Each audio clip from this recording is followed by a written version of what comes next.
Una de las dificultades más grandes que tenemos los seres humanos, no sé si estarás de acuerdo conmigo, es llevarnos bien con los demás. Si hay algo difícil para los seres humanos, es llevarnos bien con los demás. Hacemos muchos esfuerzos, pero algo pasa que nos desestabiliza y por ahí surgen los problemas. Esa es una dificultad que tenemos los seres humanos, poder vivir en unidad, poder vivir unidos, ya sea en el matrimonio, ya sea en la familia, ya sea entre los hermanos, los padres con los hijos y viceversa, la unidad en el trabajo, con nuestros jefes, con nuestros subalternos, en la sociedad. Nosotros vemos cuánta falta de unidad hay. Y en la iglesia, bueno, en la iglesia no es una excepción. A veces es difícil también uno llevarse bien con los hermanos, porque pensamos diferente, somos diferentes, tenemos carácter diferente. Así que esta noche el gran tema que hemos de desarrollar es la unidad en la iglesia. Pero esto es aplicable al hogar, al trabajo, a todos los ámbitos donde nosotros nos desenvolvemos. Si somos verdaderos seguidores de Cristo, es posible vivir en unidad. Porque es fácil decir yo soy un seguidor de Cristo, pero me llevo muy mal con mi esposo, con mi esposa, con mi padre, con mi hijo, con mi hermano, con mi hermana. Bueno, yo diría que una de las evidencias de ser un auténtico cristiano es poder vivir en unidad en medio de la diversidad, en medio de las diferencias de carácter, de personalidad y todas las dificultades que podemos tener. Y de eso se trata precisamente el estudio de hoy, la unidad en la iglesia, pero es aplicable a todos los ámbitos. Lo vamos a estudiar en la carta a los Efesios que venimos estudiando los días sábados. Hoy vamos a comenzar el capítulo 4 de Efesios. Efesios capítulo 4, en el que se enfatiza la unidad en la iglesia.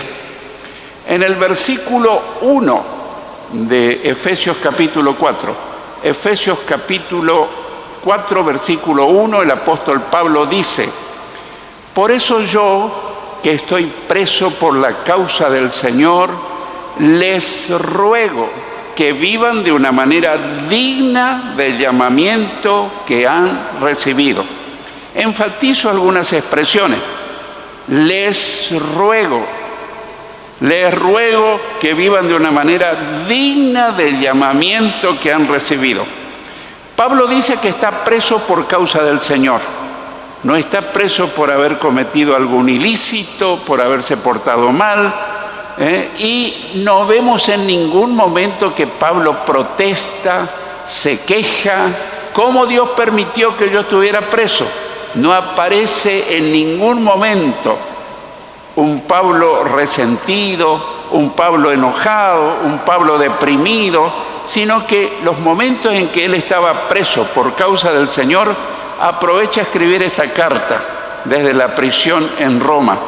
Él estaba en una casa alquilada, ahí podía recibir visitas, pero era un preso domiciliario. Así que en vez de estarse quejando, se puso a escribir, inspirado por el Espíritu Santo, esta carta. Y notamos también, como les dije, les ruega. Él con su autoridad apostólica podía haber dicho otra palabra: les ordeno, les mando. Pero él no usa esos términos. Él usa un término cordial, un término amable: les ruego. Qué lindo si nosotros practicamos estas expresiones en la casa, entre nosotros. Son expresiones que casi han desaparecido de nuestras relaciones interpersonales. Muchas gracias, permiso, te agradezco mucho, te ruego, ¿podrías por favor ayudarme? Muchas veces vos tendrías que haber hecho eso. Eso es un reproche que lastima, que duele, que incomoda, por nombrar una forma. Pero si a lo mejor la otra persona se olvidó, qué lindo sería decirle: me doy cuenta que te olvidaste de esto que te había pedido ayer. Por favor, ¿podrías hacerlo hoy? ¿Cómo cambia? La persona se ve como impelida, se ve como motivada. Así que tenemos que retornar a viejos hábitos, si es que hubieron en alguna época hábitos de amabilidad, de cortesía. Así que les ruega a los hermanos que están en Éfeso, les ruega que vivan de una manera digna del llamamiento que han recibido. Que vivan de una manera digna del llamamiento que han recibido. Y nosotros también hemos recibido un día el llamamiento del Señor a seguirlo. A ninguno de nosotros no nos llamó un pastor, un hermano en la fe, un líder. A cada uno de nosotros nos llamó el Señor Jesucristo, ¿sí o no? Somos seguidores de Cristo porque Él un día nos llamó. Eso es para nosotros como en los tiempos del apóstol Pablo. Ahora la pregunta es: ¿vivimos de una manera digna del llamamiento que hemos recibido? ¿Vivimos a la altura de las circunstancias? ¿Vivimos dignamente? Ahora, ¿qué quiere decir? ¿Qué significa eso? Bueno, muchas cosas. Pero una de las cosas que quiere decir es tener buen testimonio. Si yo voy a vivir una manera digna del llamamiento que recibí de Jesús, yo tengo que reflejar buen testimonio. Porque mis vecinos, mis familiares que no conocen al Señor, que nunca leyeron la Biblia, están leyendo la palabra, viendo mi forma de actuar, mi forma de hablar, mi trato cortés o descortés, mi forma de comportarme. Así que buen testimonio, ser un ejemplo para los incrédulos y, ¿por qué no, un ejemplo para los otros hermanos, especialmente los hermanos que recién están comenzando a seguir al Señor? Así que tenemos una gran responsabilidad. En los siguientes versículos le dice claramente lo que es vivir de una manera digna, por si nos quedan dudas. En los versículos 2 y 3 de este capítulo se habla de qué significa vivir de una manera digna. Dice así: siempre humildes y amables, pacientes, tolerantes unos con otros en amor. Esfuércense por mantener la unidad del Espíritu mediante el vínculo de la paz. Ahí tenemos mucho material para meditar. Eso es vivir de una manera digna del llamamiento que hemos recibido. Eso es. Ahora, qué bueno sería si cada uno se preguntara a sí mismo: ¿estoy viviendo dignamente conforme al llamamiento que me hizo Jesús? La gente cuando me ve, cuando me escucha, cuando me conoce, ¿realmente tiene una buena impresión de mi persona o una mala impresión? ¿Yo estoy dando una buena imagen de cristiano o una mala imagen? Observemos que las actitudes y cualidades que los efesios y nosotros debemos tener son parte del fruto del Espíritu Santo. Yo no estoy hablando de bautismo Espíritu Santo. El bautismo del Espíritu Santo es para servir a Dios. Y el fruto del Espíritu Santo es para yo identificarme con Cristo, para ser más parecido a Cristo.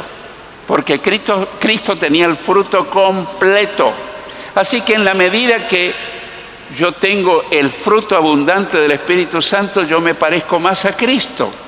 Alguien dirá: ¿y cómo hago para tener? En realidad no tenés que hacer nada.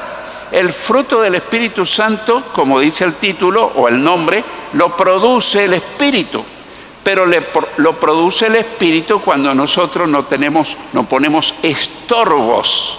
Imagínate si el Espíritu Santo me quiere hacer amable, me quiere hacer amoroso, me quiere hacer atento, cordial, y yo cultivo el resentimiento, el rencor, la bronca, la falta de perdón, le estoy siendo un serio impedimento para que el Espíritu Santo produzca fruto en mi vida, ¿sí o no?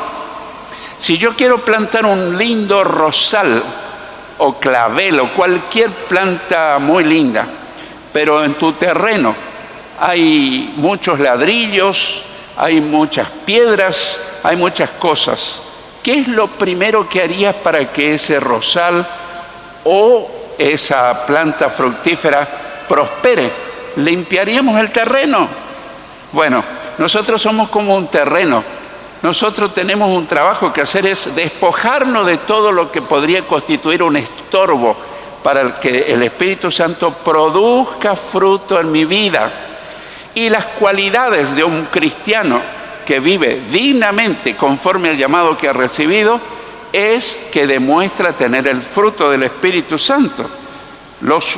Ahí notamos, humildes y amables, dice, humildes y amables, pacientes, tolerantes, en amor, esforzándonos por mantener la unidad del Espíritu en el vínculo de la paz. Allí está. Y para recordar lo que es el fruto del Espíritu Santo, en la carta a los Gálatas leemos que el fruto del Espíritu es amor, es gozo, es paz, paciencia, amabilidad, bondad, fidelidad, humildad, dominio propio. Por si estás anotando, esto está en Gálatas 5, 22 y 23. Yo estoy usando unas palabras más sencillas, de una versión más comprensible. Por ejemplo, seguramente si aprendiste de otra versión vas a decir, bueno, amor, gozo, paz, paciencia, benignidad. ¿Y qué es la benignidad? Es amabilidad, amabilidad, bondad, fe. Pero la fe también en muchas versiones se traduce como fidelidad. Fidelidad a Dios, fidelidad en el matrimonio, fidelidad a mi iglesia, fidelidad en general. Bondad, fidelidad, humildad, mansedumbre, humildad, dominio propio, que no me juega una mala pasada mi naturaleza vieja. Bueno, ¿cuántas son? Nunca digamos los frutos, porque en realidad no son los frutos, es el fruto del Espíritu Santo, que tiene distintas facetas. Imagínate un racimo de uvas, un racimo con muchas uvas. Bueno, la pregunta es, ¿cómo andamos? ¿Le permito al Espíritu Santo dar su fruto en mi vida? Esa es la causa por la cual muchas veces no nos llevamos bien. Alguien me dice algo que no me agradó mucho y yo tengo una respuesta irónica. Alguien me habló subido un poco el tono de voz y yo le contesto con un tono más alto. Y la otra persona, si es bien carnal, me responde más alto. Y al ratito estamos en una tremenda confrontación. Y todo eso hace un ambiente de discordia. Pero allí se muestra quién es quién. Un verdadero cristiano es manso, es humilde. Jesús dijo, aprendan de mí que soy manso y humilde de corazón y hallarán descanso para su alma. Si un iracundo, un carnal te grita algo, sé que te va a doler, pero podés decirle, Señor, sé el bálsamo de mi corazón.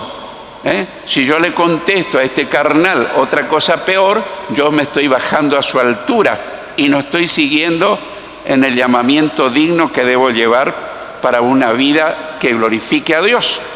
En Romanos leemos, si es posible, en cuanto dependa de ustedes, estén en paz con todos los hombres. Si es posible, porque a veces yo estoy predispuesto, pero la otra persona no quiere estar predispuesta. Eso está en Romanos 12, 18. Avanzamos en los versículos 4 al 6. 4 al 6. Siempre estamos en Efesios capítulo 4, ahora versículos 4 al 6, que dice, hay un solo cuerpo y un solo espíritu, así como también fueron llamados a una sola esperanza, un solo Señor, una sola fe, un solo bautismo, un solo Dios y Padre de todos, que está sobre todos y por medio de todos y en todos. Ahora analicemos, porque en una lectura rápida se nos escapan muchos detalles. Analicemos desde el versículo 4. Hay un solo cuerpo. ¿A qué se refiere? A la iglesia. La iglesia es el cuerpo de Cristo. La iglesia, la Biblia lo llama el cuerpo de Cristo. Y un solo espíritu. ¿Cuál es ese espíritu? El Espíritu Santo. Así como también fueron llamados a una sola esperanza. ¿A qué esperanza se refiere? A la esperanza de la salvación. Es la máxima esperanza que tiene el cristiano.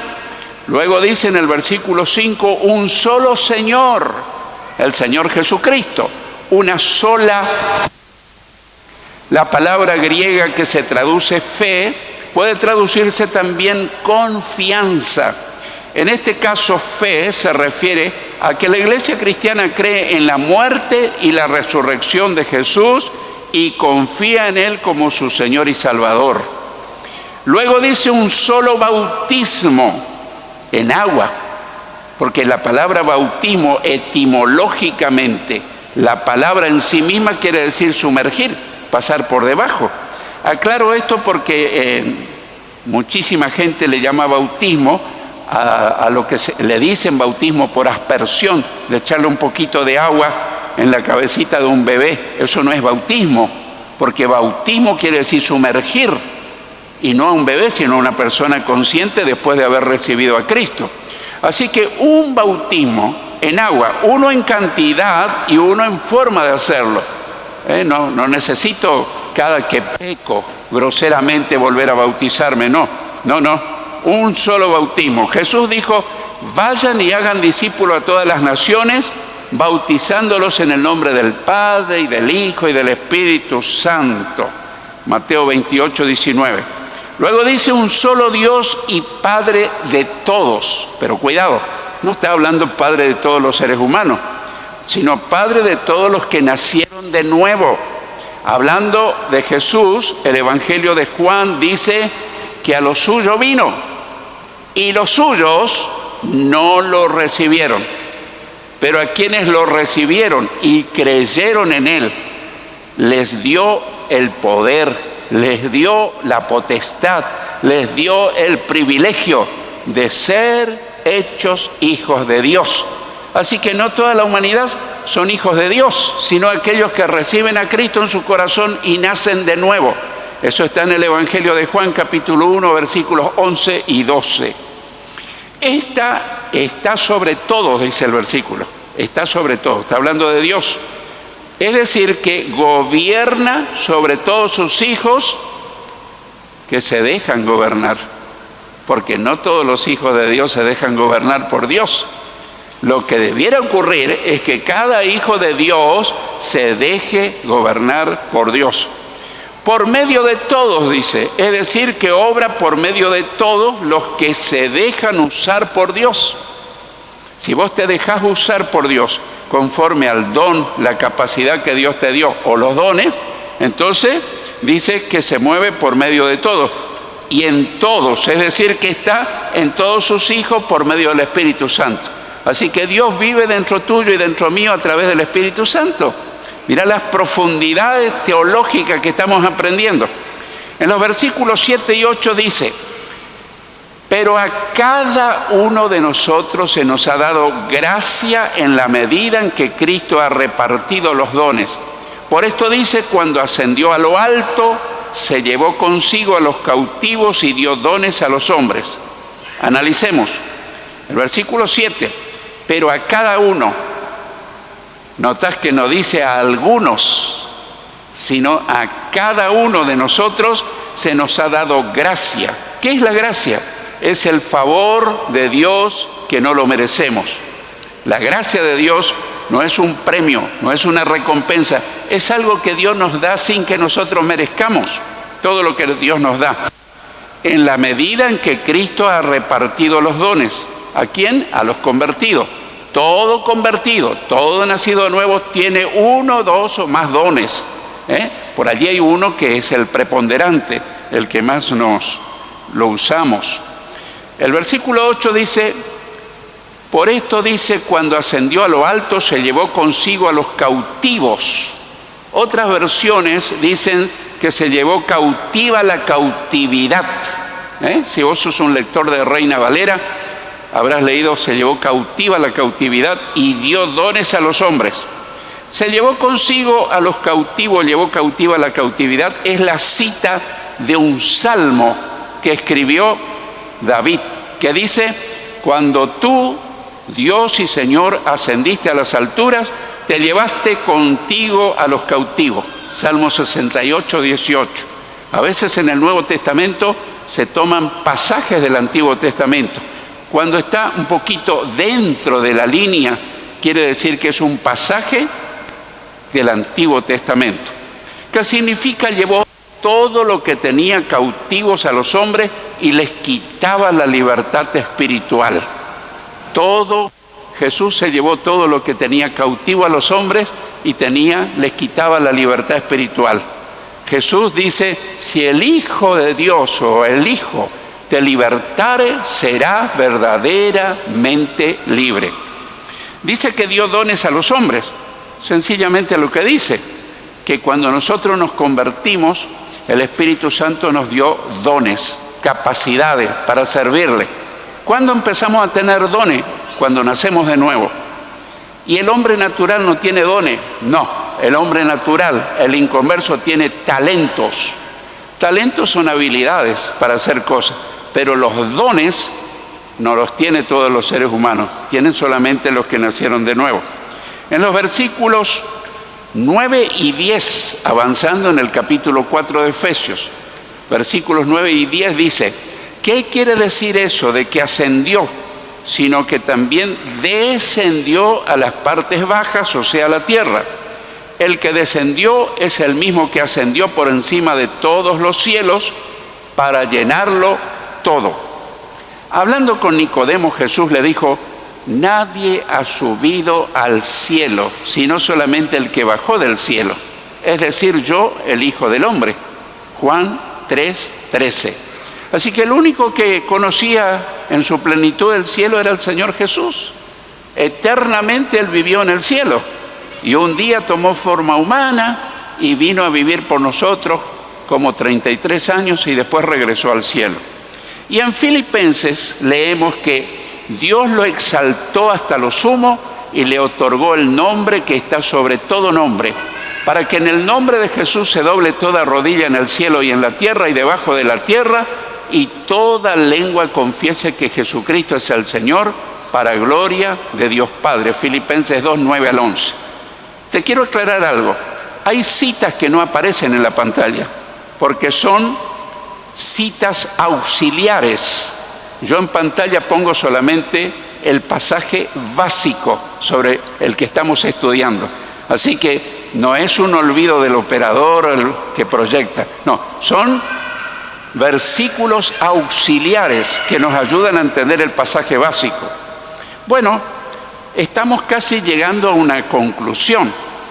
Concluimos con algunas preguntas puntuales. Algunas preguntas que a lo mejor son difíciles de contestar si somos bien honestos. ¿Qué significa Cristo para vos? ¿Qué significa? Tal vez nunca te planteaste, pero en este momento, si tuvieras que responder a alguien, estuviera delante de un jurado y ese jurado te toma examen y te dice, a ver, señor, señorita, chica, joven, ¿qué significa Cristo para vos? ¿Qué significa? ¿Cuál sería tu respuesta? Bueno, yo espero que diga, Jesús es mi Señor y mi Salvador, ¿sí o no? Bueno, a veces nosotros no entendemos la profundidad de lo que eso significa. Salvador quiere decir que me salvó. ¿De qué? De ir al juicio del gran trono blanco, de ir al juicio final. Me salvó, y me salvó de ir al infierno, me salvó después de ir al lago de fuego. Así que por eso Jesús es mi Salvador. Conocer la historia de Jesús no nos salva a nadie. Jesús pagó un altísimo precio al morir en la cruz. Él nunca tuvo pecado, pero lo pagó, porque la ley divina es: el que peca tiene que morir irremisiblemente. Así que vos y yo estábamos destinados definitivamente al infierno y luego al lago de fuego. Pero el amor de Dios fue tan grande que dice, bueno, tuvo compasión de nosotros y envió a su Hijo a sufrir como si fuese un terrible pecador, siendo inocente total. Así que, conociendo la historia de Cristo, cualquiera se puede ir al infierno, ¿eh? Para que uno sea salvo, tiene que recibirlo a Cristo en el corazón, porque Él es la vida, Él es la vida eterna. El que tiene al Hijo tiene la vida eterna, el que no tiene al Hijo no tiene la vida eterna. El que tiene, no el que cree, el que lo tiene. Y alguien me dijo una vez: pastor, yo doy por sentado que Él está en mí. No lo des por sentado, porque Jesús no es un ladrón que empuja la puerta de tu vida y entra. Él entra solamente cuando uno lo invita a entrar. Ese es el acto supremo. A partir de ahí se produce un cambio sobrenatural y uno nace de nuevo y comienza una nueva etapa en la vida. Así que el Evangelio no es una nueva religión, sino la buena noticia de que Jesús vino a buscar y a salvar lo que se había perdido, toda la raza humana. La pregunta es: ¿ya es tu Salvador personal?